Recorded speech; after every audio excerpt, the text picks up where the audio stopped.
So I made the effort to fly to Chicago to see the president's farewell speech, and it was a horrible travel. If you ever have O'Hare and it's raining, they kept delaying flights, and then I had to transfer from, do I take the 4:30 with United to O'Hare or the 4:30 with Southwest into Midway? Anyway, I tell you this little story because I got to the speech, and after hearing President Obama, I'm like, President Obama made this plea to us, to be like Atticus Finch and stand in other people's shoes and see the world from that point of view, right? If you read To Kill a Mockingbird, and President Obama was also, challenging us to get outside of our social media bubble. And after hearing his speech, I was like, maybe, the right thing is to go and, attend the inauguration, right? So, ironically, President Obama was like kind of making me thinking, well, maybe this is not the right way to go. And then I sat across from Barbara Lee and Sheila Jackson Lee, and we had dinner afterwards, and Hank Johnson, and Sheila went out. Sheila was going, she said, how could you go to this thing? And she was like, really. And I said, Sheila, you're making a great point. And Barbara Lee actually wrote out, because of that, she wrote out a whole one-pager of why, and argues why I shouldn't go. Barbara Lee made up her mind she wasn't going to go. And then Sheila, at the end of in the evening, had said, I said, what's John Lewis going to do? She said, oh, he's not going. I said, he's not going? Well, that doesn't. I'm not going. And I says, what? She says, my arguments weren't good enough. It was John Lewis. And but here was the thing. My staff, we all agreed that I was probably 70. By Wednesday, I was probably 75, 80% sure that I wasn't going to go. And I was still talking to the LA Times, saying, that long quote you see was actually before I had actually decided. That there's a quotation of me in the LA Times where, Sarah Wire, was, I wasn't 100% decided. But I had pretty much decided, and we all decided that if I wasn't going to go, we weren't going to we weren't going to do a press release. We were just going to quietly stay away. And that was kind of our balance. Like we weren't going to put we weren't going to put a thumb in the eye of the new president-elect, and that was kind of our way. But I was so. Look, beyond the feelings and emotions, what went through my mind, one had to do with the requisite humility of someone who won the Electoral College on a technicality, right? It was a technical win. To use a boxing analogy, it wasn't a knockout. It was like a decision of the judges. You can win a boxing match by knocking your opponent out, or you can win based on a technical.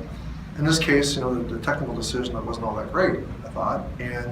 But you have a president-elect who's behaving in a way as if he has a huge mandate, wants to do radical surgery on our country.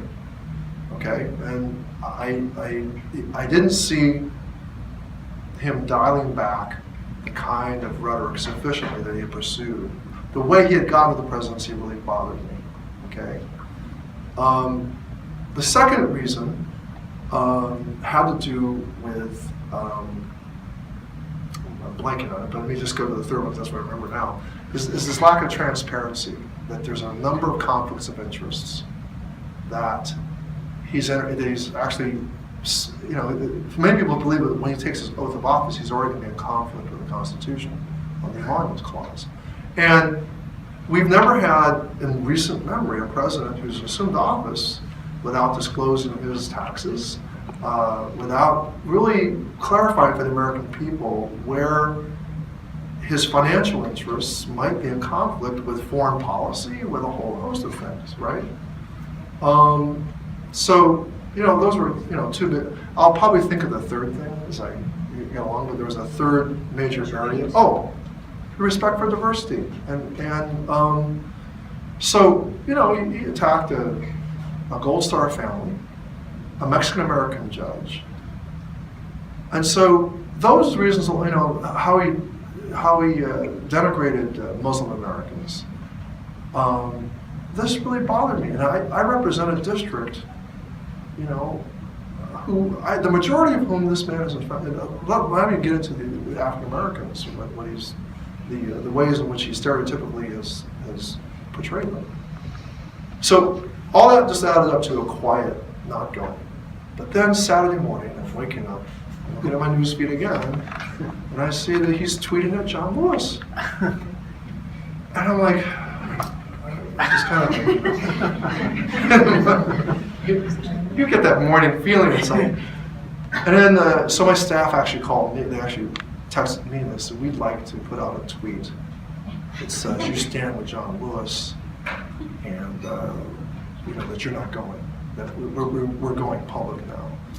I said, well, what does so-and-so say? Oh, so-and-so's on the planet. Oh, just free them.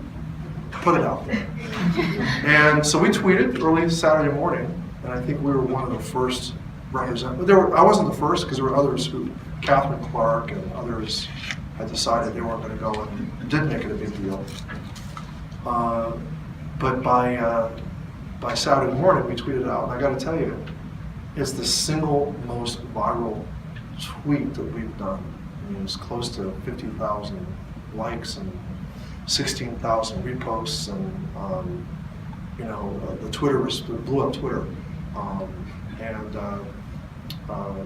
many people in the community some people, there are a lot of people who are really mad at me, but a lot of people who said you've done the right thing. But it came down to that he went after a civil rights icon on the weekend of Martin Luther King Day weekend. And what kind of president-elect does that? And even some Republican senators, you know, at least one, you know, has said that this is not right, and but nevertheless, is encouraging John Lewis to go to the inauguration. But since Saturday, I think we've now grown from like,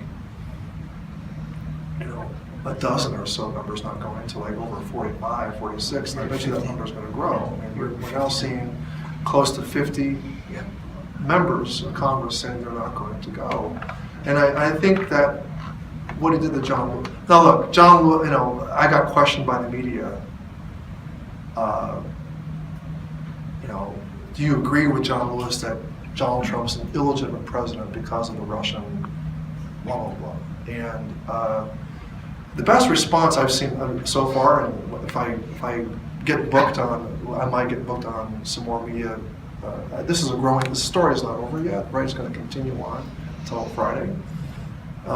Jennifer Rubin, who is a conservative commentator for the Washington Post, has written, I think, a really good defense of John Lewis.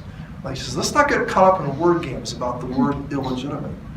And she goes through a lot of the arguments that I have been making. And the main argument is that you know, you need more than a technical win in the Electoral College to lead this country. You need a certain amount of moral authority. And moral authority, and I'm getting very emotional here, is something that John Lewis has in spades over Donald Trump. And how dare he attack a civil rights icon and denigrate in a very adolescent way his district that he represents. And you know, I simply cannot pretend that this is a normal transition of power. And it's my duty to preserve, I take an oath to preserve and protect the Constitution and all of our liberties. And I think, you know, he's leading in a way that has autocratic tendencies. And I think a lot of us in this room are sensitive to that, and I don't think we should think of that sensitivity as a strength, and not something that we should doubt. And we need to express it. And this is my way of expressing it. And I might have gone on too long, but I wanted to give you a full answer to your question.